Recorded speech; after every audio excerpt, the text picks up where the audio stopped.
Hi everyone, कैसे हैं आप सभी। I hope you are keeping well. एक बार फिर से आप सभी का स्वागत है कल्पना की पाठशाला में। कल्पना की पाठशाला प्रस्तुत करती है सीखने का एक नया अंदाज। बच्चों, कभी कभी एक छोटा सा मोमेंट भी हमारे पूरे दिन या यहाँ तक कि हमारी लाइफ तक को बदल सकता है। Nature has the power to heal and uplift us even during our darkest moments. और इसी बात को आपकी poem dust of snow explain करती है।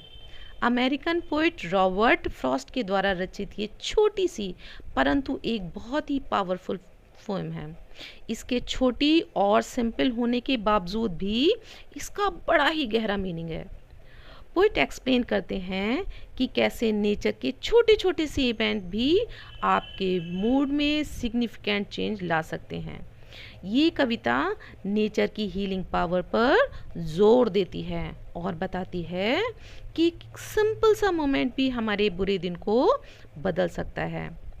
पोइट ऑर्डिनरी इमेजेस जैसे कि क्रो और स्नोई हेमलॉक ट्री की सहायता से एक एक्स्ट्रा ऑर्डिनरी मैसेज देना चाहते हैं।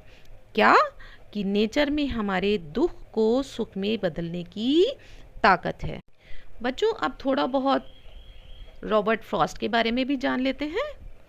Renowned American poet Robert Frost ग्रामीण जीवन के वास्तविक चित्रण और गहरी फिलोसफिकल थीम के लिए जाने जाते हैं।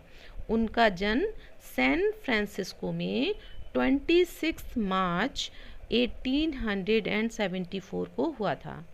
छोटी उम्र में ही वह इंग्लैंड में चले गए थे और एक ऐसा रीजन यानी कि ऐसा क्षेत्र जिसका कि उनकी पोइट्री पर बहुत अधिक प्रभाव है, वो उस रीजन से बहुत ज़्यादा इंस्पायर्ड हैं। उनकी राइटिंग स्टाइल में गहरे अर्थ के साथ सिंपल लैंग्वेज का मिश्रण है। फ्रॉस्ट अपनी पोइट्री में अक्सर ह्यूमन इमोशंस, प्रकृति और जीवन के चैलेंजेस को एक्सप्लोर करते हैं। फ्रॉस्ट ने 4 बार पुलित्जर प्राइज जीता है और वह the road not taken, stopping by woods on a snowy evening और बर्चेस के लिए जाने जाते हैं। He passed away on January 29, 1963। बच्चों, इस पोएम को लिखने का रॉबर्ट फ्रॉस्ट का मोटिव क्या था, उद्देश्य क्या था। देखिए, नेचर पोइट्स को, राइटर्स को इंस्पायर करती है। रॉबर्ट फ्रॉस्ट को भी नेचर बहुत इंस्पायर करती है। डस्ट ऑफ स्नो के माध्यम से वे बताना चाहते हैं कि कैसे छोटी छोटी वस्तुएं जिन पर कोई ध्यान भी नहीं देता, जैसे एक पक्षी, एक वृक्ष, यहाँ तक कि स्नो में भी गहरा भावनात्मक असर होता है। इस पोएम के माध्यम से वह इस बात पर एम्फसाइज करते हैं, जोर देते हैं कि कैसे सिंपल सी चीज़ों को अनुभव करके स्वयं में आशावादी सोच का, पॉजिटिविटी का संचार किया जा सकता है। ये अत्यंत ग्लूमी सिचुएशंस में भी सौंदर्य और आशावादिता, सकारात्मकता को पाने में हमें प्रोत्साहित करती है।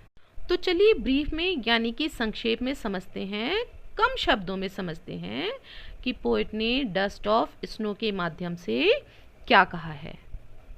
पोएम में एक ऐसे इंसिडेंट को दर्शाया गया है जिस पर कि हम कभी ध्यान भी नहीं देते, और वह घटना है हेमलॉक ट्री पर बैठे हुए एक क्रो द्वारा पोएट के ऊपर बर्फ के कण गिराने की घटना।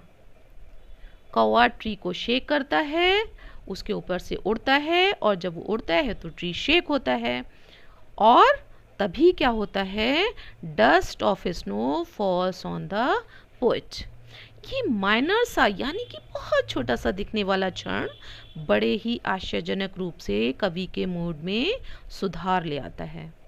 हेमलॉक ट्री और क्रो के माध्यम से कवि इस बात पर प्रकाश डालने की कोशिश कर रहे हैं कि कभी कभी नकारात्मकता से जुड़ी हुई चीज़ें भी हमारे जीवन में बदलाव और प्रसन्नता की वाहक हो सकती हैं। वो हमारे जीवन में प्रसन्नता ला सकती हैं। ये इस बात को भी रिफ्लेक्ट करती है कि कैसे नेचर में हमारी मानसिक स्थिति को बदलने की शक्ति है, और कठिनाई भरे दिनों में ये कैसे पॉजिटिविटी यानी कि सकारात्मकता को लेकर आती है।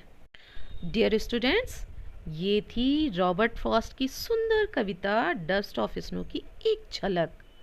हम समझ चुके हैं कि कैसे एक तुच्छ सी दिखने वाली, एक छोटी सी दिखने वाली घटना हमारा दिन बदल देती है। प्रकृति और जीवन की छोटी छोटी बातों में गहरा अर्थ ढूंढने के लिए जाने जाने वाले फ्रॉस्ट ने कविता में वही गहराई दिखाई है। सिर्फ और सिर्फ एक कौवे का हिलना, पेड़ से गिरती बर्फ के छोटे छोटे कण, यही पोइट के मूड को स्विंग कर देते हैं, उसको बदल देते हैं और एक नए नज़रिया से मिलवाते हैं। बर्फ की एक छोटी सी धूल एक सकारात्मक सोच को लेकर आती है। आई होप बच्चों कि आपको इस पोएम का इंट्रो, अबाउट द पोएट और समरी पसंद आई होगी। यदि आप चाहते हैं इसी तरह से पोएम का एक्सप्लेनेशन, पोएटिक डिवाइसेस और क्विज, तो लाइक, सब्सक्राइब और शेयर करना मत भूलिएगा। मिलते हैं अगले वीडियो में एक्सप्लेनेशन के साथ।